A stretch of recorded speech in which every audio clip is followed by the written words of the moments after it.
Good morning दोस्तों। आज हम लोग हिंदी ग्रामर के अंतर्गत वाक्य संरचना पढ़ेंगे, जिससे हर एग्ज़ाम में क्वेश्चन आता ही आता है। वाक्य के अंतर्गत पूछा जाता है कि ये सरल वाक्य है, मिश्र वाक्य है कि संयुक्त वाक्य है, और इसमें पूछा जाएगा वाक्य के कितने भेद हैं, रचना की दृष्टि से कितने प्रकार है वाक्य के, और अर्थ की दृष्टि से कितने प्रकार के हैं। और इससे भी क्वेश्चन आता है कि कौन से इसमें प्रश्नवाचक का उदाहरण है, कौन से इसमें संदेहवाचक का उदाहरण है, और कौन से इसमें संकेतवाचक का। तो इस प्रकार से क्वेश्चन आते हैं। चलिए हम लोग शुरू करते हैं। वाक्य संरचना।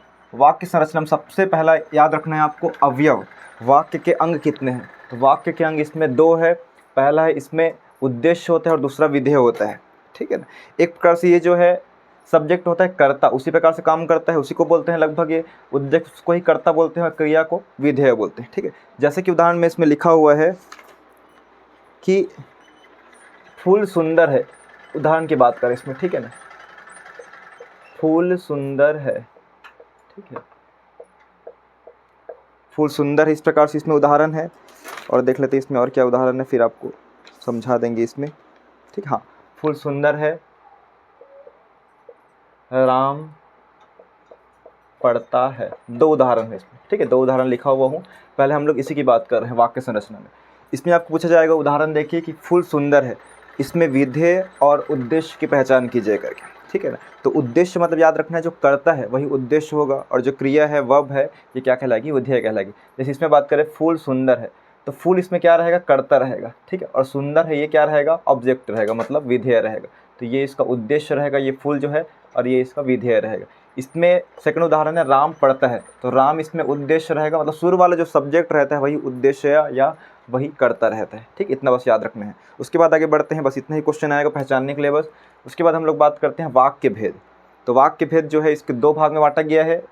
ए है रचना की दृष्टि से, यहाँ पे लिख देता हूँ 1 2 3, रचना की दृष्टि से बांटा गया है। रचना की दृष्टि से वाक्य के 3 प्रकार है। और दूसरा जो है बी वाला है अर्थ की दृष्टि से, और अर्थ की दृष्टि से दोस्तों याद रखना है 8 प्रकार है। अ से याद रखना है अर्थ की दृष्टि से, और अ से 8 प्रकार के हैं। तो हम लोग देखते हैं सबसे पहले सरल। रचना की दृष्टि से रचना भी देखिए 3 इसमें वर्ण है, इसमें 3 अक्षर है, रचना, इसमें भी 3 है। और इसकी रचना की दृष्टि से वाक्य भी 3 प्रकार के हैं, सरल वाक्य, मिश्र वाक्य और संयुक्त वाक्य। हम लोग बारी बारी से देखते हैं कि सरल वाक्य होता क्या है। ध्यान से देखिए, बहुत ही ज़्यादा इंपॉर्टेंट है, ठीक है। सरल वाक्य में देखेंगे, सरल वाक्य एक सिंपल से बोलते हैं कि वह बाजार जा रहा है, वह बाजार जा रहा है, ठीक है ना। वह बाजार जाता है लिख लो, जैसे भी हो, वह बाजार जाता है,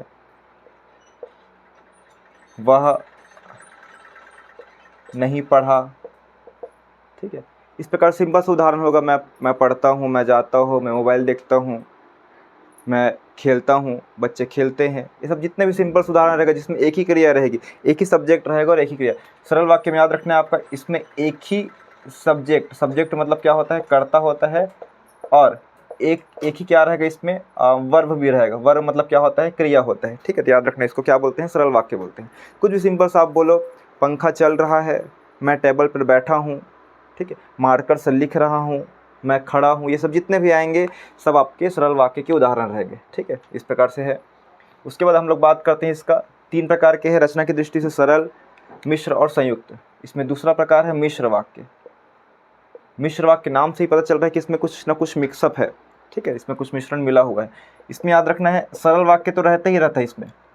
सरल वाक्य जो हम लोग पढ़े हैं, सरल वाक्य प्लस सरल वाक्य में ही क्या वाक्य रहता है, आश्रित वाक्य भी रहता है। आश्रित मतलब इसी पे डिपेंड रहता है सरल वाक्य पे, ठीक है ना। और इसमें इसका कीवर्ड बात करें, सरल वाक्य में कुछ कीवर्ड नहीं था, इसमें कीवर्ड में बात करें कि वह, जिसका, इसलिए, चूंकि, ये सब जितने भी है सब इसमें मिश्र वाक्य के उदाहरण रहेंगे। अब इसको देख लें किस प्रकार से रहेंगे, ठीक है। इसमें उदाहरण में लिखा हुआ है कि मेरा दृढ़ विश्वास है कि भारत जीतेगा। मेरा दृढ़ विश्वास है, ये सरल वाक्य हो गया कि भारत जीतेगा, मतलब रिलेट कर रहे हैं। मेरा दृढ़ विश्वास है कि भारत जीतेगा, मतलब की वाला शब्द आ गया, की वाला शब्द आ गया मतलब क्या रहेगा, मिश्र रहेगा, ठीक है। ध्यान रखना है। वह सफल होता सॉरी लिखा है सफल वही होता है, ये सरल वाक्य है, जो परिश्रम करता है। तो इसमें और क्या रहेगा, अगर बीच में जो शब्द आ गया तो भी आपका क्या रहेगा, मिश्र वाक्य रहेगा। और इसमें उदाहरण लिखा हुआ है, उसका कहना है कि हम चले गए, ठीक है। मैं स्टेशन से आ गया क्योंकि वह नहीं आएगा, क्योंकि वह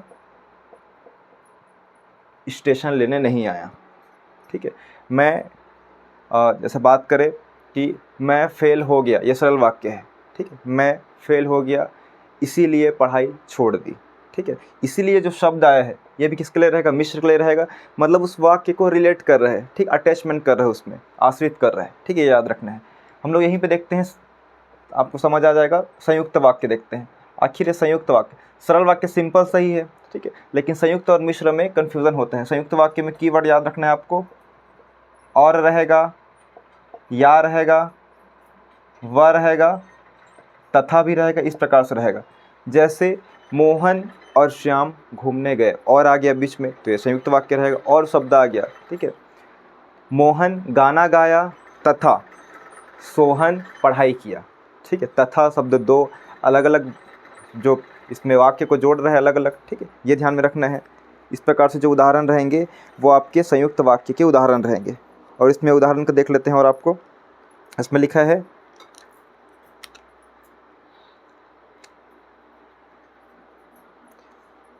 सुबह हुई और वहाँ चहल पहल शुरू हो गई, ये याद रखना है आपको।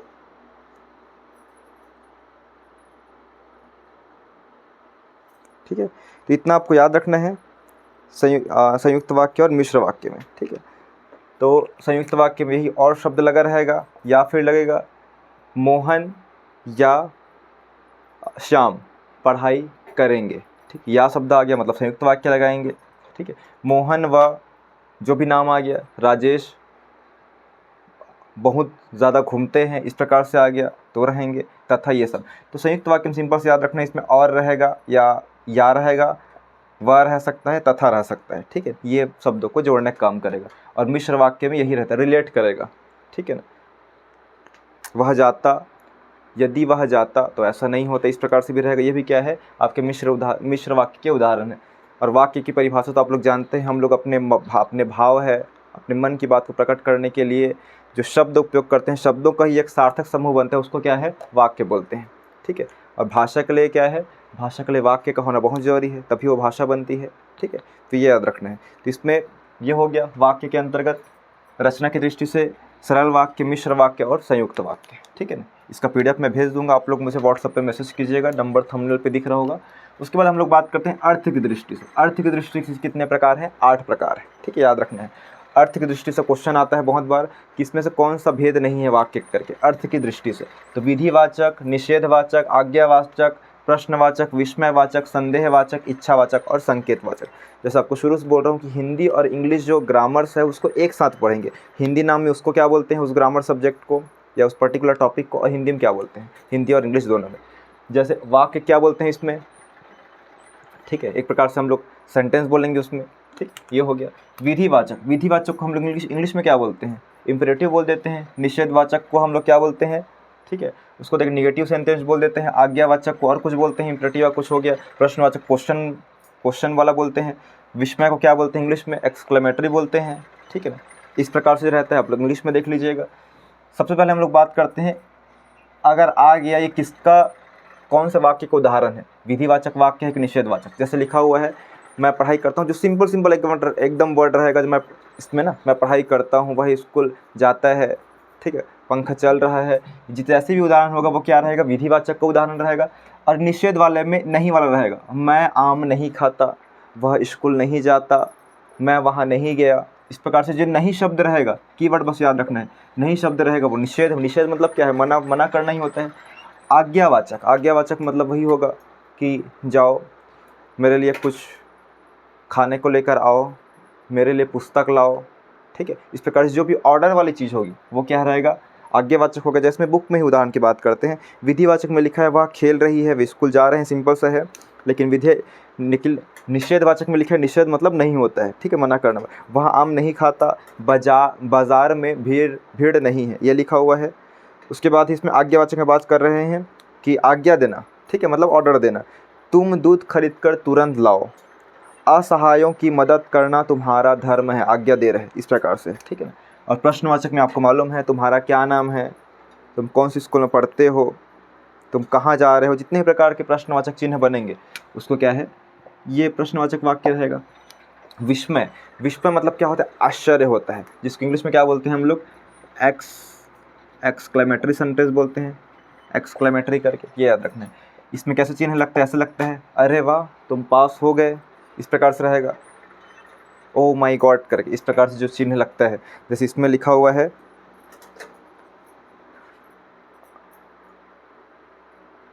अरे वाह तुम प्रथम आ गए, तुम पास हो गए, इस प्रकार से लिखा हुआ है, ठीक है। तो याद रखना है किसके उदाहरण रहेंगे, विस्मयादिबोध, जिसमें आश्चर्य है, ओ माई गॉड ऐसा हो गया करके, ठीक है ना। ठीक, इस प्रकार से जो रहेगा विस्मय वाला चिन्ह है।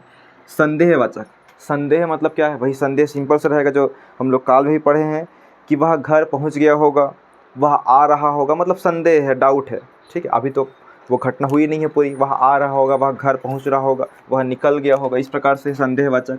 इच्छावाचक, इच्छावाचक मतलब जैसे मेरे, मान लो हम किसी के पैर छूते हैं तो लोग इच्छा व्यक्त करते हैं अपना, ठीक है, कि तुम सफल बनो, तुम बड़े अधिकारी बनो, ठीक है, बहुत अच्छा उन्नति करो, खुश रहो, ठीक, इस प्रकार से है।